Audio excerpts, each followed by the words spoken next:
Are you familiar with the rapper Childish Gambino? Have you heard A of little him? bit, yeah. Yeah, I'm familiar with yeah.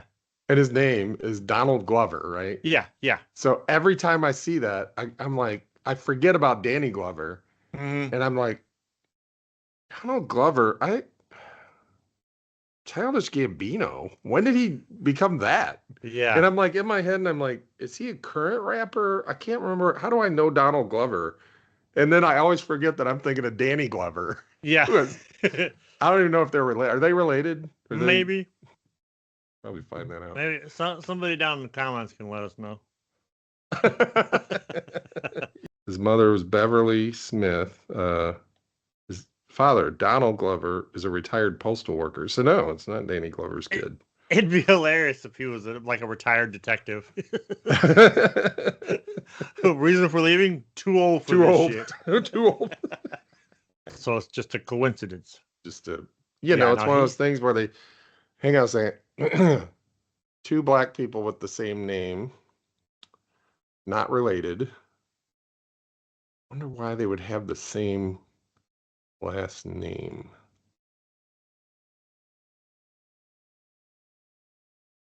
I'm Steve Vincent. That's Paul Schultz. This is the Don't Panic Radio Show. So sit back, relax, and ignore the news because nothing you're about to hear is true.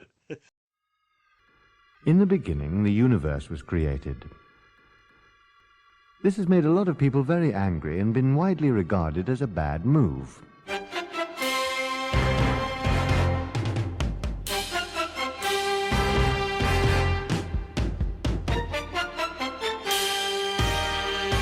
All right, I'm wearing my I'm Proud of You t-shirt. I'm wearing a toque or a hat, and I'm drinking a non-alcoholic beer called Elvis AF. All right. Does it taste like peanut butter banana sandwiches? It really ought to. It's a grapefruit infused IPA. Ah. Well, that actually sounds pretty good. I'm not an IPA fan, but you put grapefruit on a shoe and I'll eat it. Nice. And, well, Good to know. In honor of our subject matter for today, I got my serious gourmet shit. Nice. I love it. Yes, that will come back today. It's an old-fashioned, old school, back to the basics, Yeah. Don't Panic radio show. This is what you missed, kids. The reason I'm drinking beer, non-alcoholic beer. The reason it's not alcoholic is it's 12:16 in the damn morning. And the reason I'm drinking beer is we're going to talk about the Super Bowl today. That's right. The reason you're drinking non-alcoholic is the reason why we couldn't do 2 shows in one night. That's right. It's only Thursday and it's noon. If I drank an actual beer, I'd be done for the rest of the day and evening. Nap starts to sound pretty good. It does. I did that once. I was in my 30s and I drank a beer at lunch because I didn't have to go back into the factory, and the other guys were like, "Yeah, we're going back to the office. Let's have a beer." We did, and I'm sitting at my desk, just like in my 30s, right? Yeah, yeah. I was in my like mid 30s the first time I had sake. Me and Officer Nick, we were at a show and went to this Japanese restaurant. I'd never had sake before, and it was like 2:00 in the afternoon. So I'm like, fine. So I got the small bottle. Man, I got back to the hotel room and went to bed. It was like 4:00, and I'm passing out asleep. Speaking of day drinking, there was a national day drinking holiday this past Sunday. And speaking of Donald Glover, who's Childish Gambino, a rapper, there's another rapper whose name is Kendrick Lamar, who goes by K. Dot. He did the halftime show for the big sports ball match that was this past Sunday. And okay, we used to do these Super Bowl specials, right? And I always had something to say about the game. Yeah. I don't really have much to say about the game. It was, I don't know if you probably didn't watch it. I'm going to go ahead and No, guess. you're going out on a limb. Yeah, no. Yeah, that's a pretty safe bet, It was how Super Bowls used to be. It used to be like every Super Bowl was a blowout, and then for a while they were competitive and they were interesting to watch, right? This one was just a complete blowout. Like the Philadelphia Eagles Football Club United, Philadelphia Eagles United Football Club. I'm trying to do this like I'm Ted Lasso or somebody. Not that I'm Ted Lasso. If I was like Ted Lasso, I'd be like, well, that's bigger than a Mississippi June bug. No. And then they were playing the Kansas City Football Chiefs, and the Eagles just blew them out. So Yeah, that's they all did. that's all I'll say about the game. Yeah. It's I obviously, like we said, I didn't watch it. I just caught the highlights afterwards, and yes, Yeah. it was a blowout. But I don't know that we ever talked about the game that much on this show. We do like talking about the commercials. Mm-hmm. The commercials and like the food that you would make, and the because you were food, going through yes. your deconstructed snack era. That's right. That's right. I was deconstructing everything. And then it finally occurred to me, somebody constructed this stuff for a reason. Why am I sitting here deconstructing it? It's like, this is what it was before somebody figured it out, you know. Oh, yeah, good point. You're like reverse engineering snacks. I was actually making what I was calling deconstructed deviled eggs. Now, here's the issue. They weren't actually deconstructed deviled eggs. All I'd do is I would take I'd make the yolk, you mix yolk with mayonnaise and Dijon mustard, vinegar, salt, pepper, paprika, and then you squeeze it into the half an egg. What I would do is I'd squeeze it onto a piece of bacon and then put a piece of egg white on top of that in a chive. And I'd be like, there you go, deconstructed deviled egg. Follow me for more recipes. Follow me for more recipes. I think a truly deconstructed deviled egg, you'd probably boil the egg and then just wipe some mayonnaise on it, squirt some mustard on that, dump some vinegar over it, salt, pepper. That's deconstructed, right? Because right. Once you mix up the mayonnaise and the Dijon mustard and all that, now it's that's pretty much all the constructing. All that's left is squeezing it into the half an egg, right? Anyway, I learned better. I did make deviled eggs. Everybody loved them because I was getting ready to put the vinegar in, and I've been doing this thing lately with all my recipes, with the bread and everything, where I'm like, I can mess up fewer dishes if I do this the European way. Put the bowl on a scale, and instead of going by volume, like, did you know 3.5 cups of flour is 1 pound approximately? Okay. So if the recipe calls for 3.5 cups of flour, which the bread recipe does, instead of messing up and doing all this stuff with the flour, and then you got to scrape off to make sure it's even and all this stuff, I just put the bowl on a scale and dump in 1 pound of flour, right, for making bread. But you could go too far. Like many things, you could take, like many good ideas, you could take a good idea too far. And so when I was making the deviled eggs this time, I was like, let's see, it's a tablespoon of vinegar. All right, how much does a tablespoon of vinegar weigh? About as much as a tablespoon of water. So I looked that up, and it came out to, hey Siri, how much does a tablespoon of water weigh? Let's see what Siri has to say.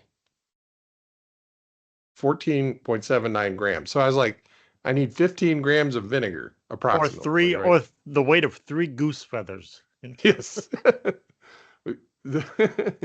And so I wonder if anybody ever talked about a stone of feathers, like, because the stone, stone is a weight in British.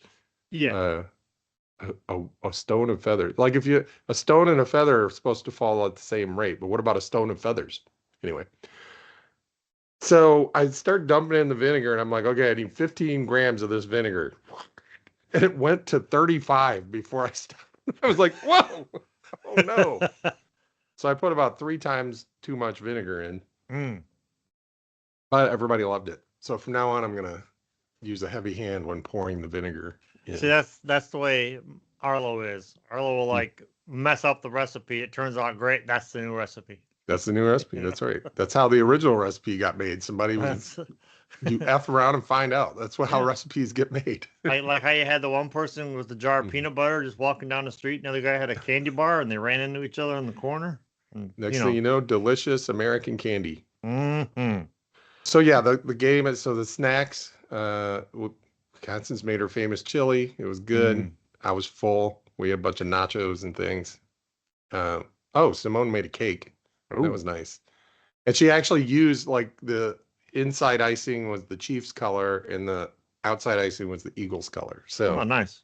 she's got all fancy and stuff. So it's just an excuse to make a bunch of food. Pretty much, and watch for controversy and entertainment. So that halftime show, by the way. Speaking of which, yeah, we're all just sitting there. We did watch the Puppy Bowl, but yeah, I didn't even know that was a thing until this year. Yeah, I think I knew last year, but I thought it was like maybe a brief thing. It's like 2.5 hours or something. Yeah, you and my little brother, because I made a Super Bowl comment, and he sent me a picture of a screenshot of him watching the Puppy Bowl. Nice. I think I figured out, like, it's not something you're just supposed to sit there and watch. It's supposed to be on in the background at your Super Bowl party while you're waiting for the Super Bowl to start. I think, because if you just sit there and watch it, it's not that compelling. There's a lot of cute dogs, but that's about it. They're cute though. They had some cats. The cats were the cheerleaders. No, it was. I don't know. It's cute dogs. What's not to like, right? Right. So then you get to halftime, and it's Kendrick Lamar, and I'm gonna do a little service here at the Don't Panic Radio Show. We're about educating our listeners. Yes, and ourselves. Ourselves, very much ourselves. So if you're not familiar with the backstory on this performance, and specifically why Kendrick Lamar has been like in the news a lot lately, I'm going to give you the not even 30,000 foot view, more like 60,000 foot, because as a white person myself, I'm not as in the culture, right, as a black person or a white person whose primary genre is hip hop. Like if your primary thing that you listen to is hip hop, you're probably sitting there going, Steve, you don't have to be white to understand it. You just have to follow hip hop. And I'm like, okay, I get that. Yeah, it's like Mark's kid, Aiden had to basically school Mark on what the hell was going on. So. Yeah, so apparently, I don't know what started the beef, but somehow Drake picked a fight with Kendrick Lamar. And from what I heard, the absolute last person you want to pick a fight with is Kendrick Lamar. What you witnessed was absolutely the last person you want to pick a fight with. Yes. And he put on a show to tell you why, exactly to your point, to show you exactly why. He's the last person. Like if you had to pick the top two people in hip hop that you do not want to get into a beef with, it would be him and Eminem. The two are just stone cold killers. And I doubt you'll ever see. I'm not a fan of Eminem, but I agree 100%. I love Eminem, but I doubt that you would ever see those two get in a beef. Because they're too smart. It's like the Soviet Union and the United States. We're like, that's mutually assured destruction. We're not going to do it. Part of you wants to see it, but part of you knows it probably should not be. Yeah, exactly. The carnage. But anyway, you saw, so Drake somehow, I don't know what the beginning of it was, somehow Drake and Kendrick Lamar ended up in a beef. And Kendrick Lamar, I mean, people were calling the cops like to report a murder because not only did he write one of the best diss tracks ever, and for those of you that don't know, like when hip hop artists get into a beef, like they write diss tracks, right? And they're as old, almost as old as hip hop. Like, if you go all the way back to Tupac, and Biggie Smalls and West Coast versus East Coast and all that stuff. I mean, it's throughout the history of hip hop, there's been diss tracks. If you don't know what they are, Google it. Yep. So anyway, Kendrick writes the absolute best diss track ever, and he went after Drake for some stuff that may be true. It's probably true. Like Drake was hitting on 11. What's her name? Billy Bob Thornton. No, Billy Bob Thornton. Millie Bobby Thornton. Millie Bobby Brown. Millie Bobby Brown. Thank you. Yeah, a little more than hitting, but yeah. Yeah, when she was 14. So Kendrick went after that, and he's like, and so he wrote this song called "Not Like Us." The other thing is Drake was Canadian, right? Yeah. And Drake's out here trying to be like, oh, from the hood and Yeah. Compton and all this stuff. It's like, Yeah. you could be from Canada and be an artist, a hip hop artist, but you can't be from Canada and a hip hop artist and act like you're from the Yeah. hood, right? I LA. Maybe I Toronto watched has the their own version. I don't know. But right. I watched the documentary on Gordon Lightfoot that was made when he was still alive.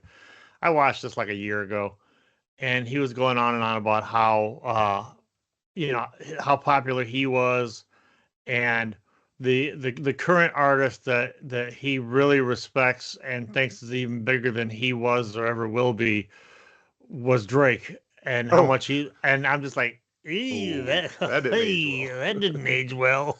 That's like that chunky lemon milk. Yeah. So anyway, not only did he write an awesome diss track, but it won like best song of the year at the Grammys. Mm-hmm. And he did it at the Super Bowl.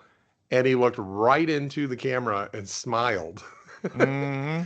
and said something about, I hear you like I'm young, or that. Yeah. And then there's that whole, he struck a chord A minor, and the entire crowd sang along with it. I mean, if you're Drake, you just got to be like, oh, man. But I watched a TikTok where somebody had filmed, they were clear up in the nosebleed seats.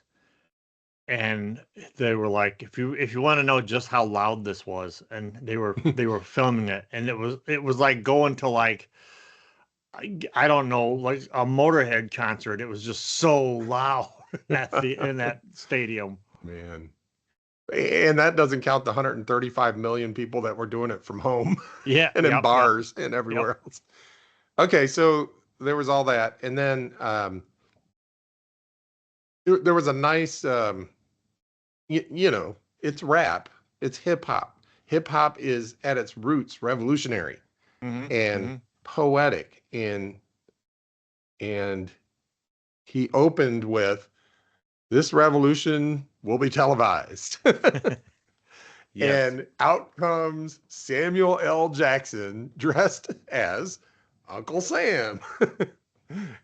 It was, yeah, it's serious gourmet coffee. And I thought it was great. At one point, like the first song Kendrick did was pretty hard. It went pretty hard. Not your typical like, oh, let's do rap that white people will like, right? No, it was like, if you're into hip hop, you'll like this, Yeah. And Samuel Jackson's like, hold on, that's too ghetto. America's not gonna like that, And they just did this whole trolling thing, and knowing that our current president was there, and just they trolled, and they did a lot of American flag imagery, and a lot of like the whole vibe to me, aside from this whole Super Bowl halftime show, is to put Drake in his place. Aside from that, it was like, this is America. Yeah. You can do whatever you want at the highest levels. We're Americans. This is America. We live here. Yeah. So, yeah. Then I didn't catch this when we watched it the first time, and I haven't actually seen it. I had to see this in the news.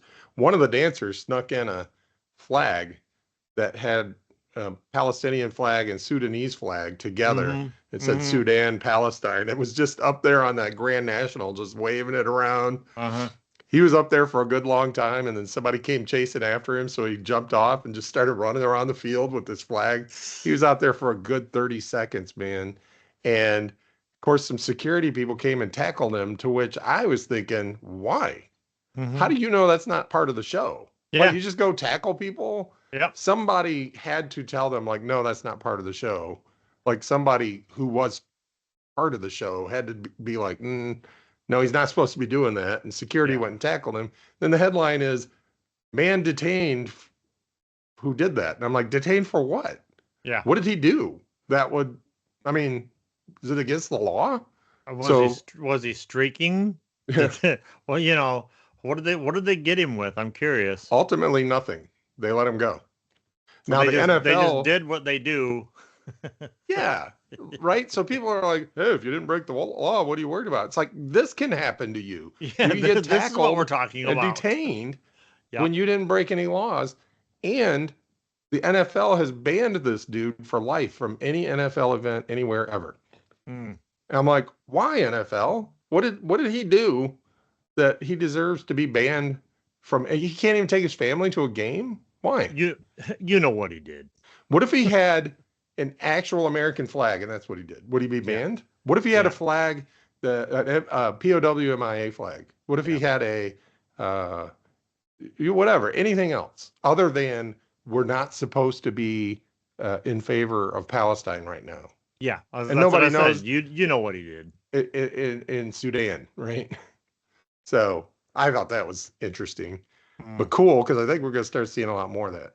And it's going to get, I think, more and more aggressive because, as the man said, if you make peaceful demonstration impossible, then you make violent demonstration inevitable. So, and ultimately that's what they want, because then they can legally let them. Then they can legally bust heads and feel good about themselves. Let them. They can go ahead and overreact and cause even more violent demonstration, leading like. Anyway, it's not this show. All right, so that was the halftime show. Have you said any more about it? I just think it seems like the predictable responses from the racist influencers. Oh, well, what I love the most is the same people that and there's a running theme through these same people, but I'll let you try to figure out who they are. The same people that complained about how they couldn't even understand what he was saying are the same people that love Pearl Jam. Yeah. You know those people. These people. Palm people. And I'm like, because at first I was like, my thought was, these are the same people that, they think Louie Louie is poetry or Wooly Bully is poetry, and then it got called to my attention. Even flow, like, oh fuck yeah, that's the one. Oh, that's what he was saying. Yeah, that's what that was. Even flow, rusty bright. See, your dude spitting.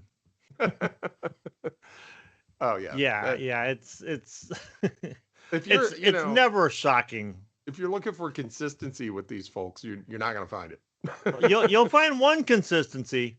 Yeah, that's true. Yeah, you find one.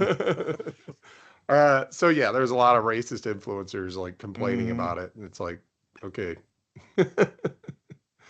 Sure, Jan. 7 sound.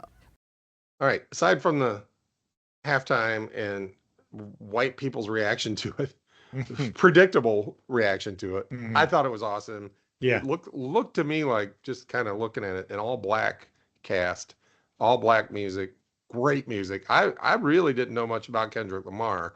And I'm like, I like this. And so I like good hip hop, well, let me rephrase that.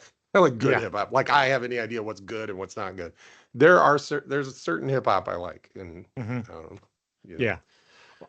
And that I was liking that. So I've been listening to some more of his stuff lately, just like, yeah, this is pretty good. I don't know what he means or what he's talking about. There's a lot of cultural phrases I don't understand, but I'm like, I do listen to this one podcast by this black dude called Hood Politics, and it started out, it's funny, it has become something a little different than what I think he meant.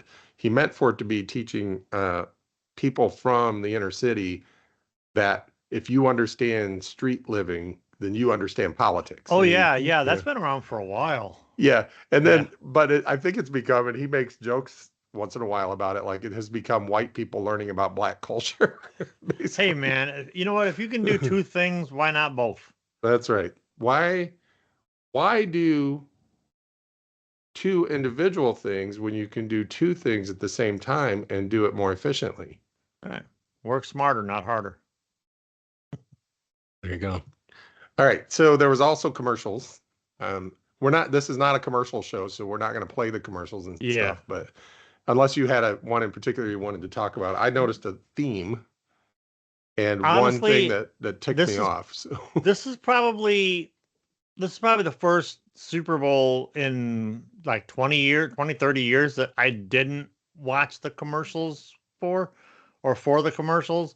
I didn't even watch like usually like the next day I'll go on YouTube and find like a compilation. I didn't even do that. I was just, you know, I had too much other shit going on. I didn't. yeah, I don't know. I just didn't get. The halftime show was enough for me. I didn't need to see a advertisement for a whatever the new Dodge Ram is or whatever the hell right. they. Jeep. The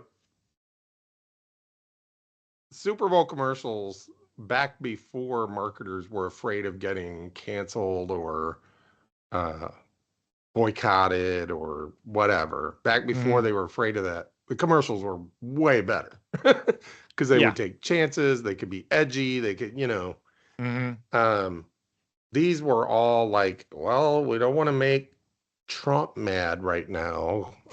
We'll leave that to the Super Bowl. Yeah, exactly. But exactly, yeah. But we don't want to go so far as to make, we don't know if we're allowed to start making fun of gay people again yet. So, What's the window on that?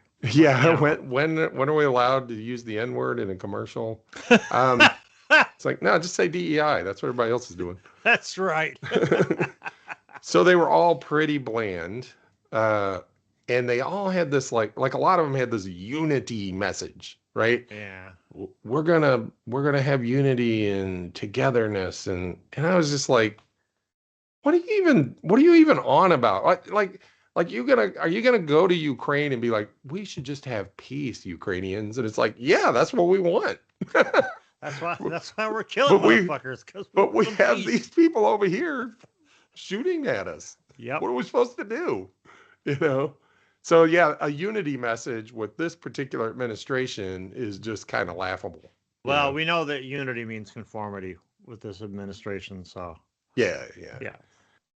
Um, and then there was one commercial that is like they went too fast in the other direction, and Wanda Sykes was in it. And when I saw Wanda, I was like, well, maybe I'm overreacting. But then I read a few things, and like people are disappointed in Wanda for being involved in it. And it was a breast cancer awareness commercial, Hmm.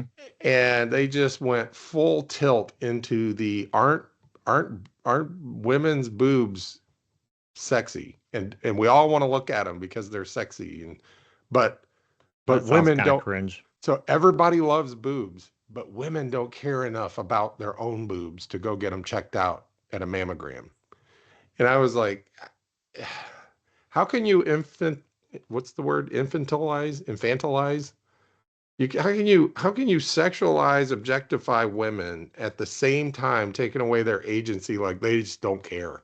Yeah. That's the reason people aren't getting their mammograms. It's not Yes. the screwed up healthcare system. It's not that everybody's so stressed out with a million things they got to get done. It's not that they can't afford it. It's not that it's not any of these other problems. Women just don't care. And if they really cared, they'd go get their breasts checked out. But meanwhile, the rest of us really love looking at them, Yeah. you know? Yeah. Yeah. I mean, come on, Wanda. Yeah. I was Do like, better. I mean, I'll give her a pass. Maybe she thought she was doing something and, yeah.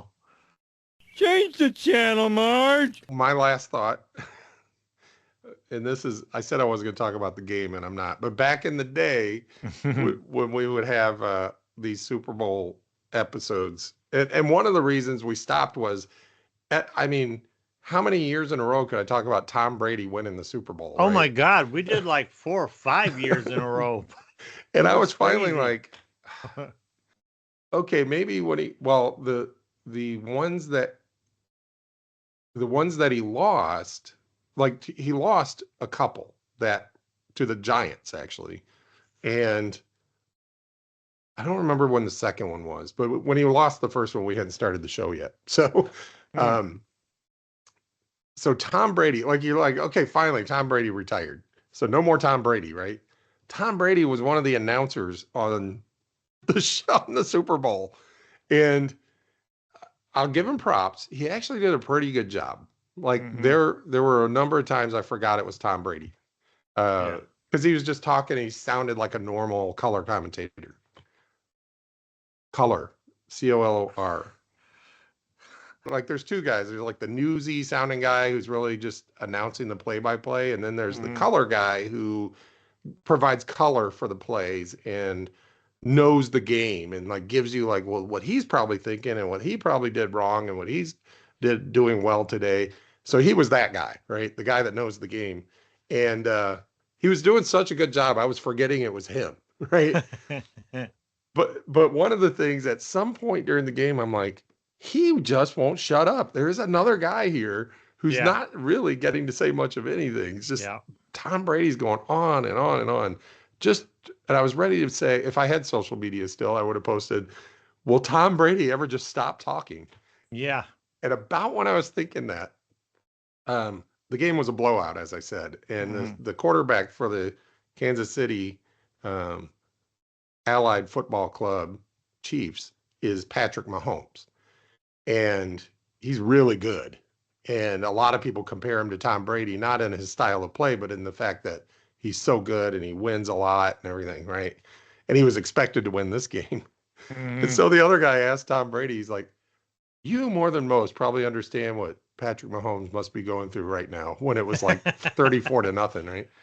And Tom Brady, for 5 minutes, I kid you not, talked about how horrible it was to lose the Super Bowls that he lost. And I'm like, suddenly, instead of posting stop talking, I wanted to post, please keep talking, Tom Brady. Keep saying more stuff like that.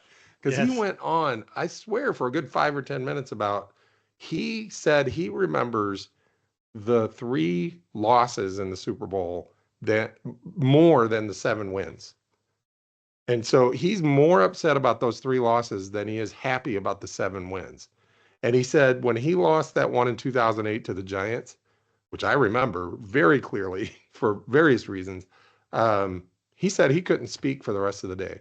He got back on the bus. He went back to wherever, went to bed, couldn't even talk. He got up the next morning and said, that was a nightmare. That game didn't even happen. The game hasn't happened yet. I just had a nightmare that we lost. The game's still going to happen. And I'm just going, even I have limits to Schadenfreude. At some point, I'm like, it's not so much him I feel bad for, but it reminded me why I stopped following sports. Yeah. And it is that these guys, and they interview them and they say that like the losing team, or even a team that lost during the regular, didn't make it to the playoffs or whatever. They'll be like, hey, but you had, you did better this year than you did last year. You had a pretty successful season. And he's like, yeah, but we didn't reach the ultimate goal. So I consider that a failure. And I'm like, and they were saying, I'd be like, is that what we're trying to teach people? Like, is that the role models for the kids? Like it's like the Ricky Bobby, if you're not first, you're last. And even that guy, what's his name? Ben Stiller said, that played Ricky Bobby's dad, said, that's not, he's like, that doesn't make any sense. If you're not first, you're last. I mean, they're second, third. Third. What a top. So what I'm going to say is I'm probably going to watch that halftime show again, because I probably missed a few nuances. And just go on TikTok, man. Oh, yeah. Yeah. It's out there, right? I think I've sent you a couple of them, so that'll get you started. For Uncle Sam, not that one, but the other one, ULL Jackson, for K-Dot, and for Paul Schultz, I'm Steve Benson. This has been the Don't Panic Radio Show, and nothing you just heard was true.